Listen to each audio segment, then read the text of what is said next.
$3 billion is a strange valuation for an industry built around pieces of rock smaller than a grain of rice. They are hidden inside phones, cars, wireless routers, medical equipment, satellites, industrial controllers, and nearly every machine that must keep time or hold a precise radio frequency. Most people never see one. Many engineers design entire systems around them without ever touching the raw material. Yet current market estimates place the global crystal oscillator business at roughly $3 billion a year, with some reports counting more and some less, depending on whether they include only complete oscillators or also the resonators and timing modules around them. The industry did not begin with smartphones. It did not begin with digital watches. It did not even begin with computers. Its modern mass production system was forced into existence during the Second World War, when the United States made a dangerous decision. The Army would build its new radios around quartz crystals, components so precise that they could keep thousands of transmitters on separate channels, but so difficult to manufacture that the entire American industry could make only about 100,000 a year. War plans demanded millions. A single armored force radio could carry dozens of frequency crystals. Aircraft needed them. Ships needed them. Radar sets needed them. Mobile command trucks needed them. Without the crystals, these radios were not merely less accurate. They could drift away from one another until a commander transmitted on a frequency his own unit could no longer hear. Before the war, crystals were made in small workshops by amateur radio enthusiasts, lapidaries, mechanics, and entrepreneurs using diamond saws, improvised lapping machines, and a great deal of judgment. During the war, that craft was transformed into an industry of more than 100 companies.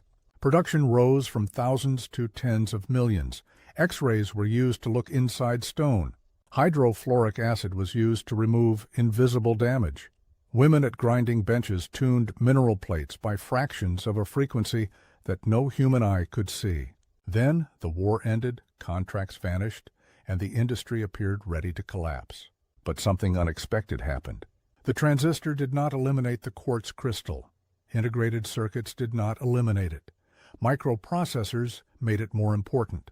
Wireless communications made it more important again. The smaller electronics became, the more desperately they needed a stable heartbeat that could tell billions of transistors exactly when to act. The wartime radio crystal survived by changing form. Natural Brazilian stone gave way to synthetic quartz grown in steel pressure vessels. Hand-ground plates became microscopic tuning forks, and thin resonators sealed inside ceramic packages. A radio that once needed a box of separate crystals for separate channels eventually needed only one highly stable reference, while electronic synthesizers generated the rest. The component became cheaper, smaller, and almost invisible. Its market became enormous. This is the story of how America turned a rare piece of Brazilian quartz into a mass-produced instrument of war, how that emergency industry almost disappeared in 1945, and how its descendants became the timing foundation of the digital world. To understand why a rock can control a radio, begin with a physical effect that seems almost like a trick. In 1880, the French brothers Jacques and Pierre Curie found that certain crystals produced an electrical charge when squeezed. The following year, scientists demonstrated the reverse. Apply an electric field, and the crystal changes shape. Quartz does not move very far. Its motion is microscopic. But if a plate is cut to the correct angle and placed in an electronic circuit, it can flex back and forth at a natural frequency with extraordinary regularity. That natural frequency depends on the crystal's dimensions, its orientation inside the original stone, and the mode in which it vibrates. A thicker plate tends to resonate more slowly. A thinner plate resonates faster. Change the cut angle, and the way the frequency responds to temperature changes with it. The crystal is not a source of power. It is a resonator, the electronic equivalent of a tuning fork. The surrounding circuit supplies energy, the crystal selects the rhythm, and feedback sustains the vibration. Because quartz has a high-quality factor, or Q, it responds strongly within a narrow band around its natural frequency. It rejects much of the noise around it, and gives the circuit a stable reference. That stability solved a problem that nearly destroyed early radio broadcasting. A radio frequency is an address. If a transmitter is assigned one frequency but slowly drifts toward another, it begins to interfere with a neighboring station. Early oscillators made from coils and capacitors changed with temperature, humidity, component aging, and mechanical vibration. A station adjusted correctly in the morning could wander by evening. A military radio shaken inside a truck or tank faced an even harsher problem. By the 1920s, engineers had learned to place quartz in oscillator circuits to hold transmitters on frequency. The National Bureau of Standards began using quartz oscillators at station WWII in 1927. In 1929, 4 quartz oscillators became the United States primary radio frequency standard. Quartz had moved from laboratory curiosity to the authority that defined where radio channels were supposed to be. But a national standard could sit in a controlled room surrounded by temperature regulation and careful operators. A military crystal had to survive mud, aircraft vibration, tropical heat, winter cold, careless handling, and mass production by the million. That was an entirely different problem. The United States Army Signal Corps understood the advantages of crystal-controlled radio before the country entered the war. It also understood the risk. A crystal-controlled set often required a separate crystal for every fixed channel. A radio designed for a few dozen channels might need a tray filled with a few dozen individually tuned resonators. Multiply that requirement by tanks, aircraft, artillery units, command vehicles, ships, and millions of soldiers, and the demand became almost absurd. Before the emergency, the American crystal business was tiny. Historical accounts describe roughly 15 companies making no more than about 100,000 units a year. Many served amateur radio operators. Their factories were sometimes little more than workshops. Production knowledge lived in the hands of individual craftsmen rather than in standardized industrial systems. The people who entered the trade came from everywhere. Some were hams who had learned radio by building transmitters at home. Others had worked as stone cutters, mechanics, woodworkers, or jewelers. One later history of the industry remembered bartenders and lampshade manufacturers among the unlikely entrepreneurs who joined the program. Their methods reflected that background. A piece of natural quartz had to be inspected and correctly oriented before it could be cut. Early operators sometimes relied on visible natural faces and mechanical protractors. Slices were taken with saws using abrasives. Plates were divided into smaller blanks. Those blanks were then lapped against rotating surfaces until they approached the desired thickness. One common machine was called a stooging wheel, a cast iron plate that spun beneath a slurry of abrasive and water. The operator held or guided the quartz against it. The work was slow, wet, and unforgiving. One historical account noted that after hours at the wheel, operators sometimes contributed blood from their fingertips to the slurry. Improvised machinery appeared everywhere. A bread dough mixer became a lapping machine. Other mechanisms were built from whatever equipment could be adapted. This was ingenuity, but it was not yet a system capable of supplying a global war. The Signal Corps made the gamble anyway. In 1939, the armed services committed themselves increasingly to crystal-controlled radio. By late 1941, the Office of the Chief Signal Officer created a quartz crystal section to force an industry into existence. Its job was not simply to buy crystals. It had to secure raw quartz, recruit manufacturers, improve processes, establish standards, train inspectors, solve scientific failures, allocate scarce material, and make dozens of independent firms produce components that would function together. That last requirement mattered. A crystal was not acceptable merely because it oscillated.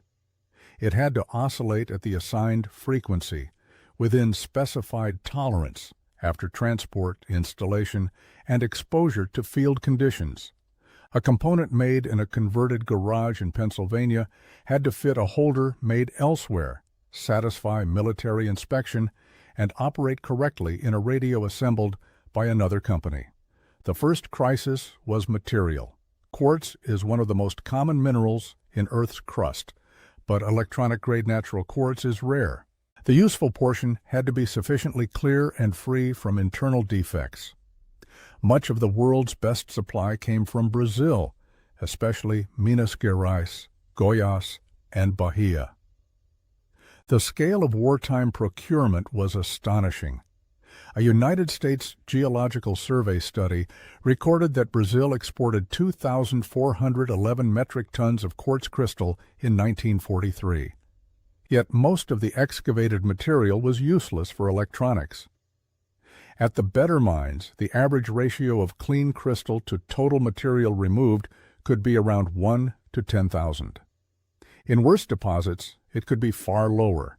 The mining system was scattered and primitive. Many workings were small pits and tunnels rather than large mechanized mines. Clear pieces might be buried inside masses of milky quartz.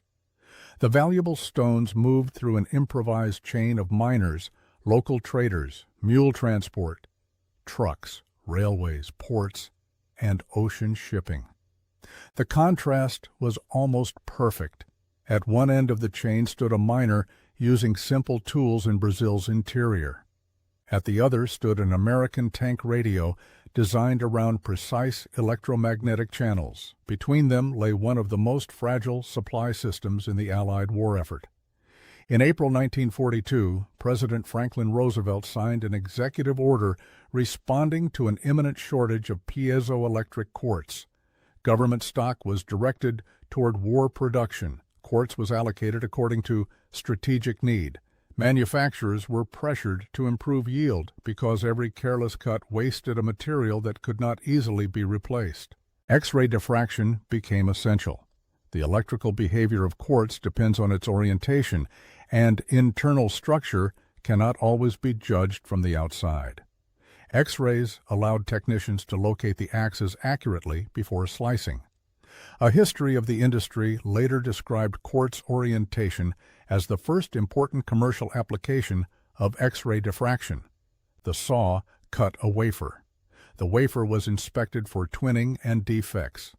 Usable regions were marked and divided into blanks.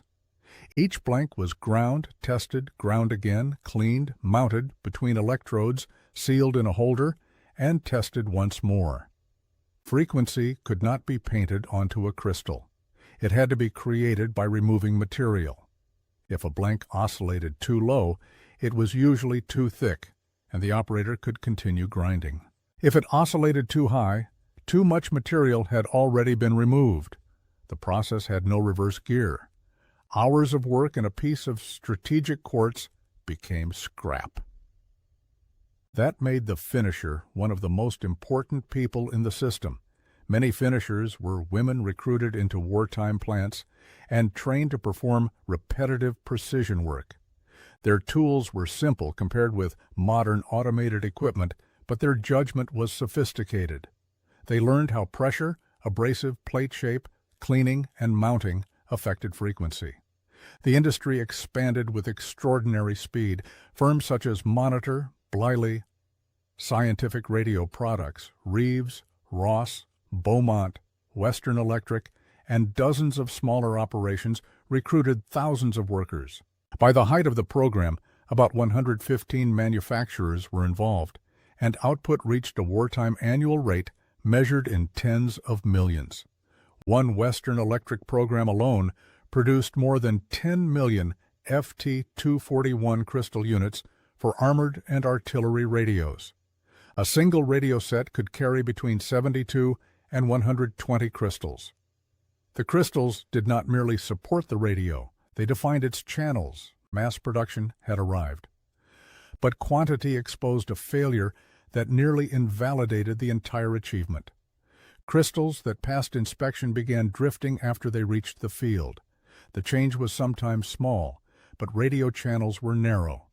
A component that moved only slightly from its assigned frequency could break communication between two sets that had been designed to work together. Failures appeared under heat and humidity.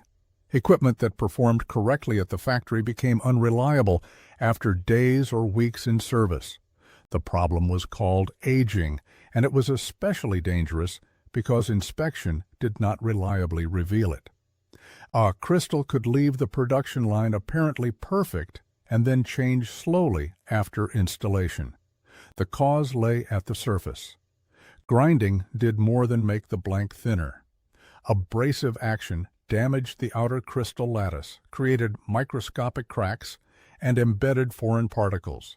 Cleaning removed visible contamination, but not the injured layer itself.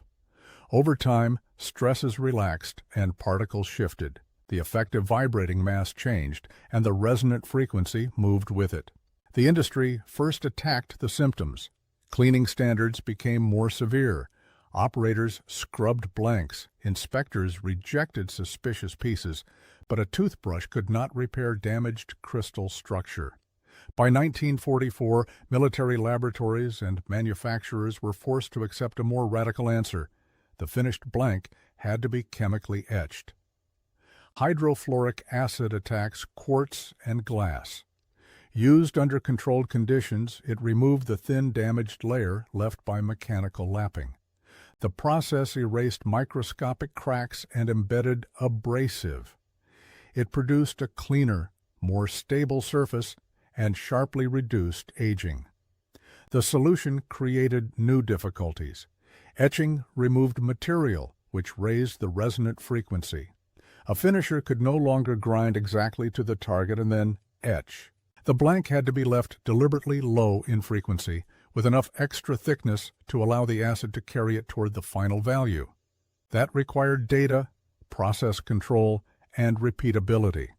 How quickly would a certain concentration remove quartz at a certain temperature?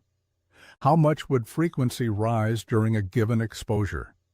How could many blanks be processed without one moving beyond tolerance?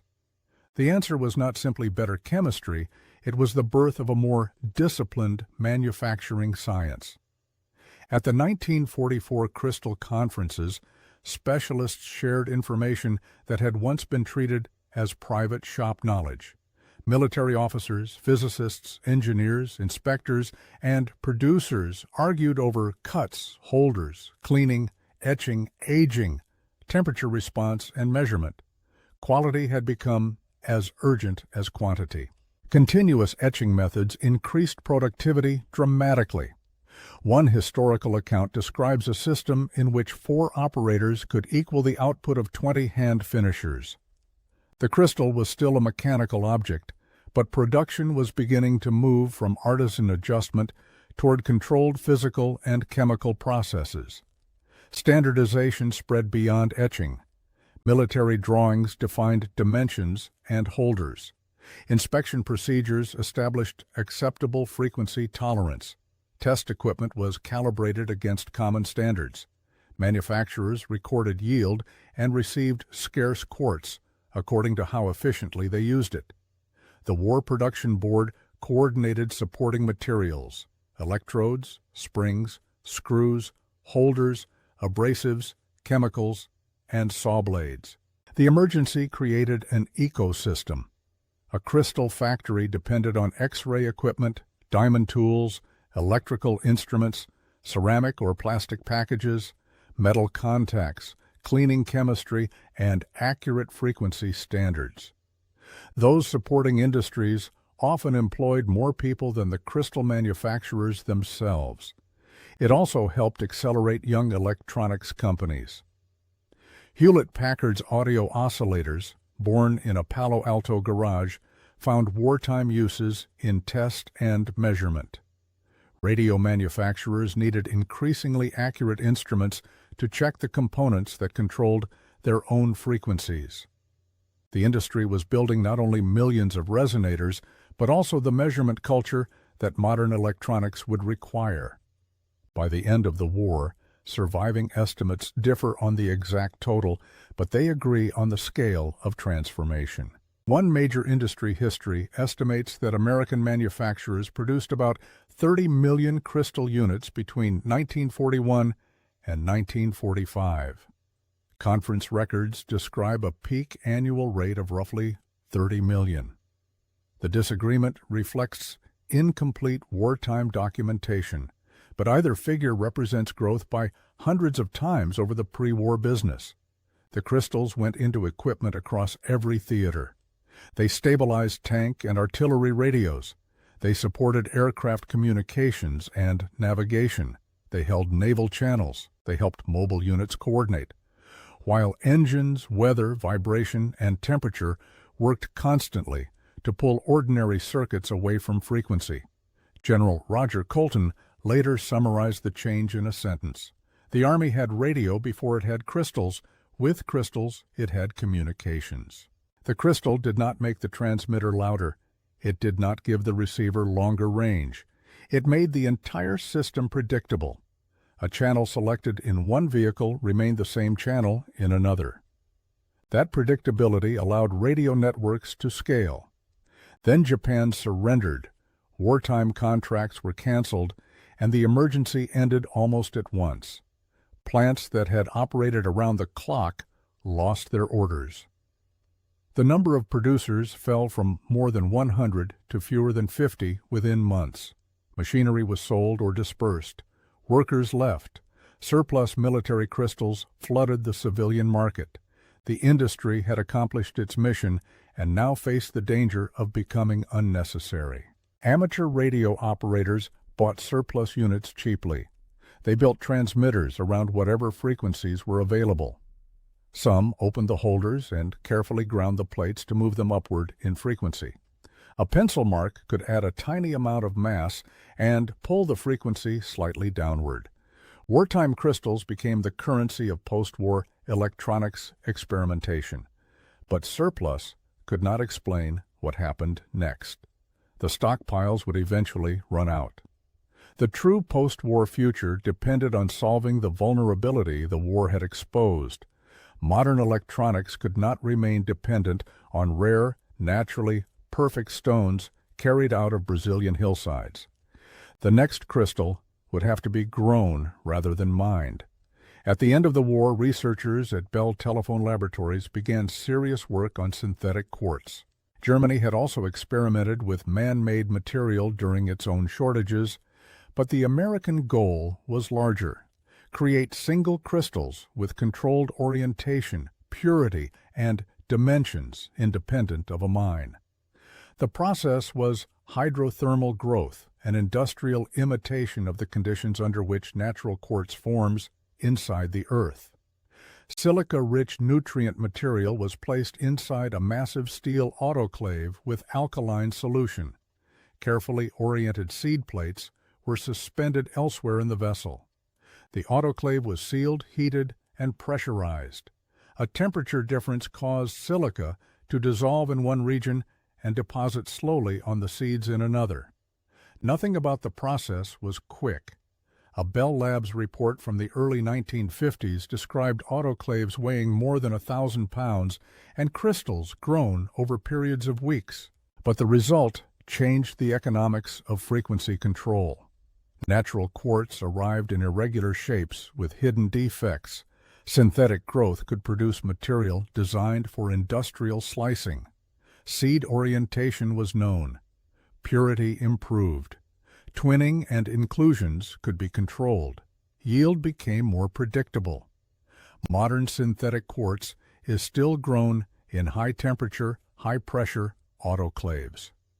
After growth, the material is inspected, oriented, cut into wafers, shaped into elements, polished or etched, coated with electrodes, mounted, sealed, and tested. The machines are now far more precise, but the sequence preserves the logic created during the wartime program. This transition also separated the industry from its most dangerous geopolitical dependency. Brazil remained important in mineral history, but the electronic crystal no longer had to begin as an accidental clear pocket inside a natural vein.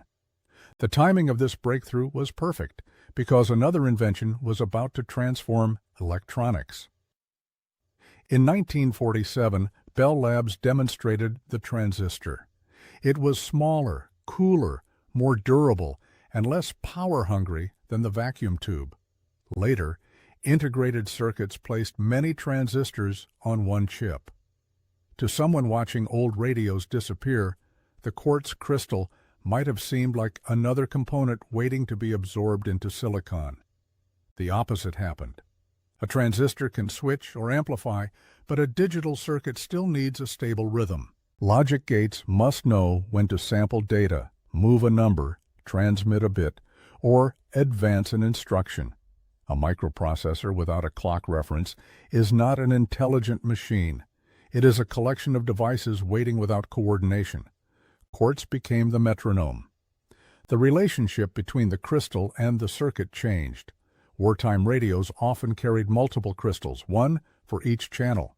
Post-war frequency synthesizers learned to multiply, divide, and electronically tune from a single stable reference. One crystal could anchor many generated frequencies. That reduced the number of resonators required per radio, but it expanded the number of radios and digital systems that needed at least one.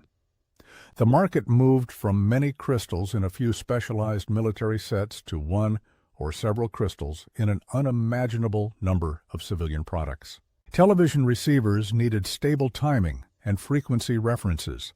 Telephone networks needed carriers and clocks. Early computers needed oscillator signals to sequence operations. Test instruments needed standards more accurate than the circuits being measured. Industrial controls needed repeatable timing. Transistorization did not remove the crystal. It gave the crystal billions of new circuits to organize. The most visible revolution came on the wrist. Early quartz clocks were cabinets of electronics, temperature control, and resonators. To place the same principle in a wristwatch, engineers had to reduce everything: crystal size, power consumption, electronic counting circuits, motor dimensions, and battery drain. The key resonator became a tiny quartz tuning fork. Instead of a simple plate vibrating at radio frequency, the fork could oscillate efficiently at a lower frequency suitable for timekeeping. The now familiar value of 32,768 cycles per second was especially convenient because it is 2 raised to the 15th power. A chain of 15 binary divisions turns that frequency into 1 pulse per second. On December 25, 1969, Seiko placed the Quartz Astron on sale as the world's first commercial quartz wristwatch. It was dramatically more accurate than standard mechanical watches, but it was not initially cheap. Its price was comparable to an automobile in Japan. Then manufacturing scale changed the equation. Integrated circuits reduced the component count. Photolithography and precision processing made resonators smaller. Stepper motors became efficient. Packages became compact.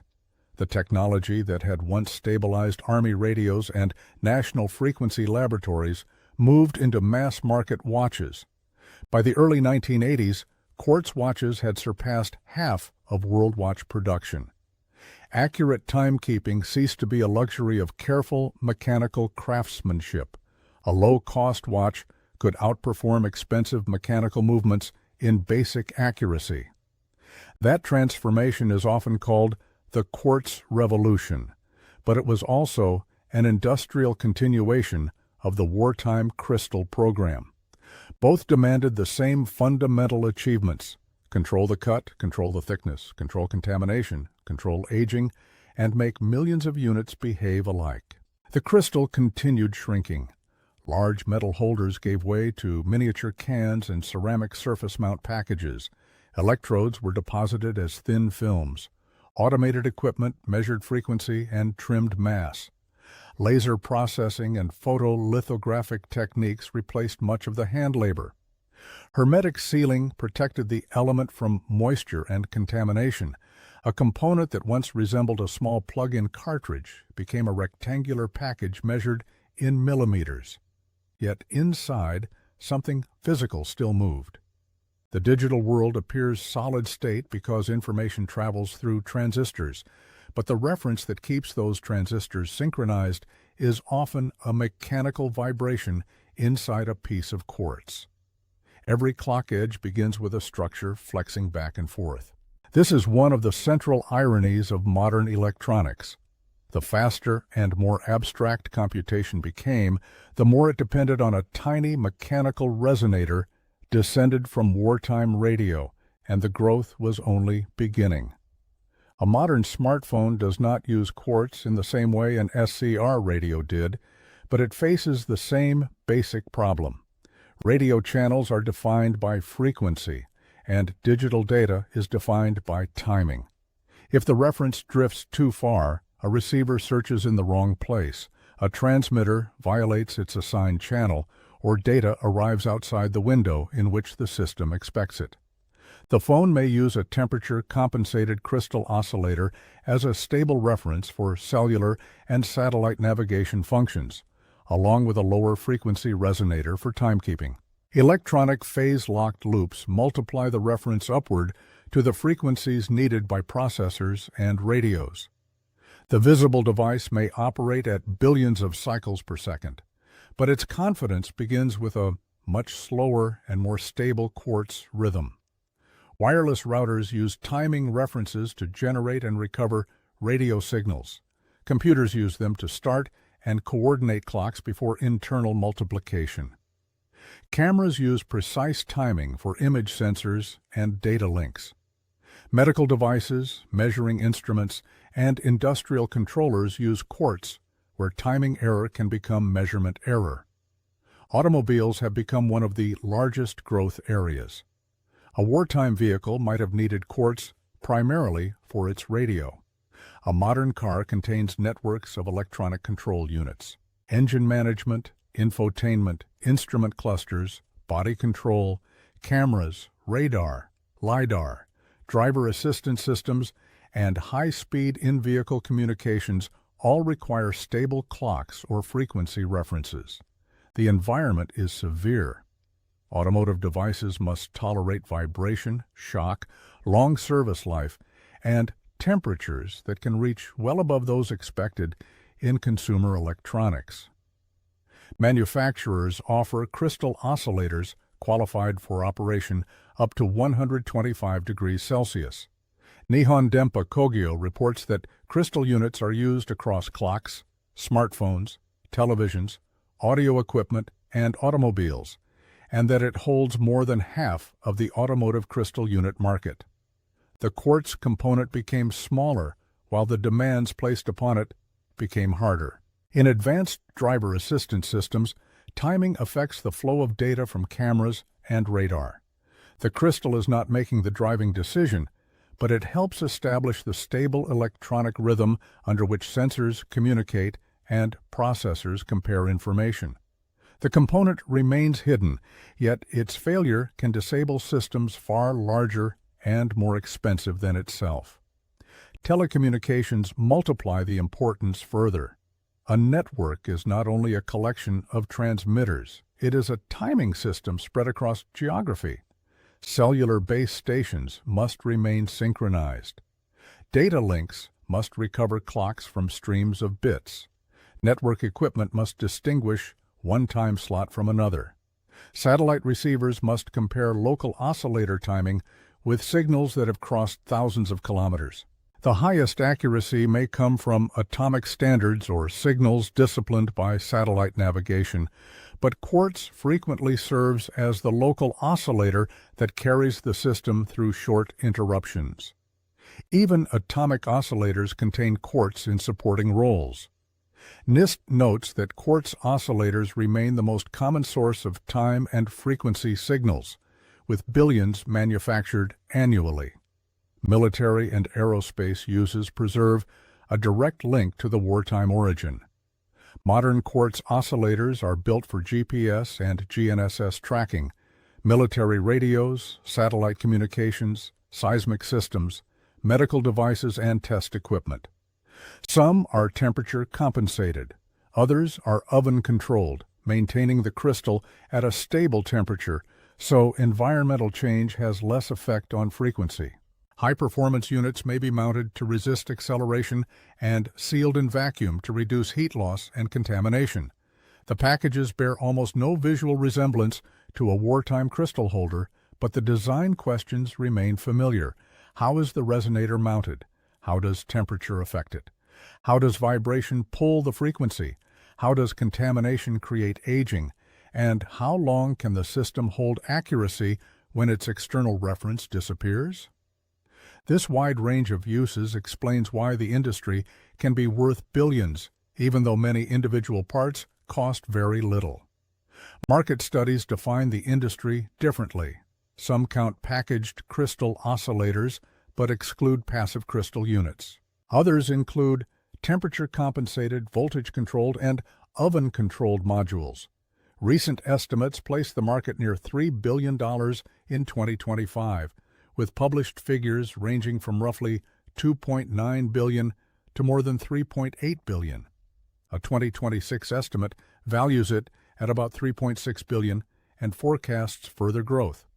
The exact number is less important than the scale. This is not a boutique market serving antique radios.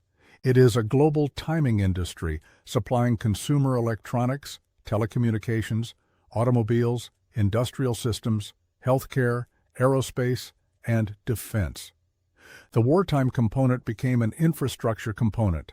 Its volume is difficult to imagine because it disappears inside other products. A watch advertises quartz because accuracy is part of the product identity. A router does not advertise its oscillator. A car buyer does not ask who made the crystals inside the radar module. A phone specification lists processor speed, but rarely identifies the resonator that makes that speed meaningful. This invisibility is one reason the industry receives so little attention. Quartz does not calculate, display, sense, or communicate by itself. It enables those functions to occur at the correct frequency and the correct time. The same was true in 1944. The crystal did not carry the message. It kept the path open so the message could be carried. But quartz no longer has the timing field to itself. Silicon microelectromechanical oscillators can be fabricated using semiconductor processes. They can be small, robust, programmable, and easier to integrate with other electronics. Atomic clocks provide accuracy far beyond ordinary quartz. Satellite navigation distributes time across the world. On-chip oscillators can remove external components in low-cost designs. After a century of service, the radio crystal faces competition from every direction. The question is why it remains. Quartz survives because no replacement wins every comparison. Atomic standards are more accurate, but they are generally more expensive, larger, or more power-hungry than the reference required by ordinary electronics. On-chip oscillators are convenient, but their frequency can move more with temperature and manufacturing variation. MEMS timing devices offer real advantages in shock resistance, programmability, and semiconductor integration, yet quartz continues to deliver an extremely useful combination of high Q, low phase noise, long experience, low unit cost, and stable performance. The quality factor is especially important. A resonator with high Q has a narrow, well-defined response around its natural frequency. NIST lists typical Q values around 10,000 for a quartz wristwatch resonator and up to 1 million for an oven-controlled quartz oscillator. That selectivity helps produce a clean, stable signal. Quartz is not perfect. Its frequency changes with temperature. The shape of that change depends on the crystal cut. Stress from mounting can shift it. Vibration and acceleration can modulate it.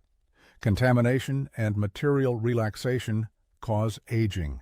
Engineers have spent decades designing around those weaknesses with temperature compensation, ovens, careful mounts, vacuum packaging, and calibration.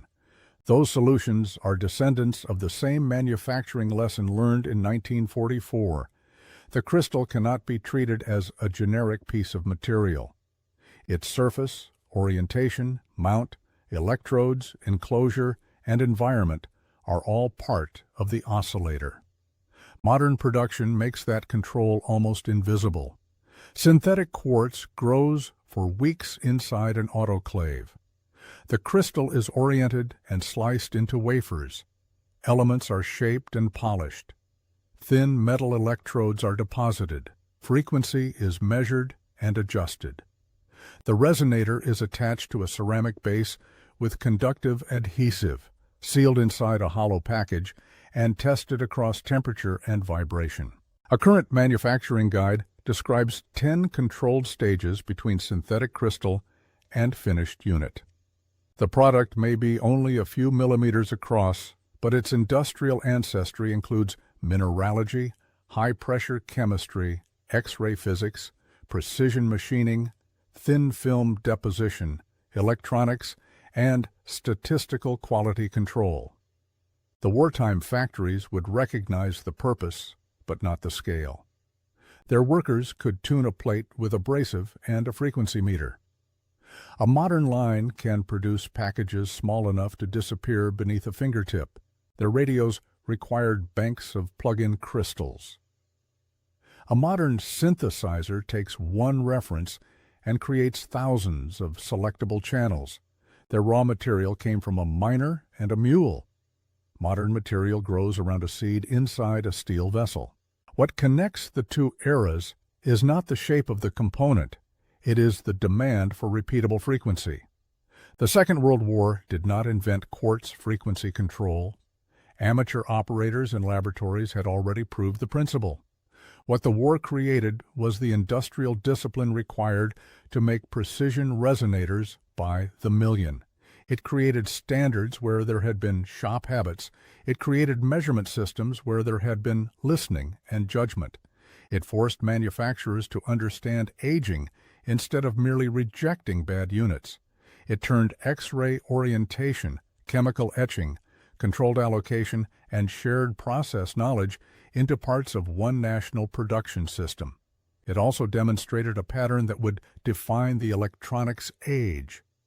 A component can be small enough to ignore and still determine the performance of the entire machine. The radio crystal cost less and weighed less than many parts around it, but without it, the assigned channel could disappear. Today, a crystal oscillator may be one of the least expensive parts on a circuit board, but the board cannot coordinate its actions without a clock. The market value, near $3 billion, is therefore not the value of quartz as a mineral. Raw silica is common. The value lies in turning quartz into reliable time and frequency, selecting the material, growing it, cutting it, packaging it, compensating it, testing it, and delivering it in enormous volumes. That distinction matters. The wartime radio crystal is not identical to every modern oscillator. The old unit was often a passive resonator assigned to one military channel. The modern market includes crystal units, complete oscillators, temperature-compensated modules, voltage-controlled devices, and oven-controlled standards. Calling them one industry is a description of technical lineage, not a claim that the same 1940s part has simply remained unchanged. It evolved because the systems around it evolved. The separate crystals in an armored radio became a stable reference feeding a frequency synthesizer. The cabinet-sized quartz clock became a wristwatch. The laboratory standard became a surface mount component. The natural stone became cultured material.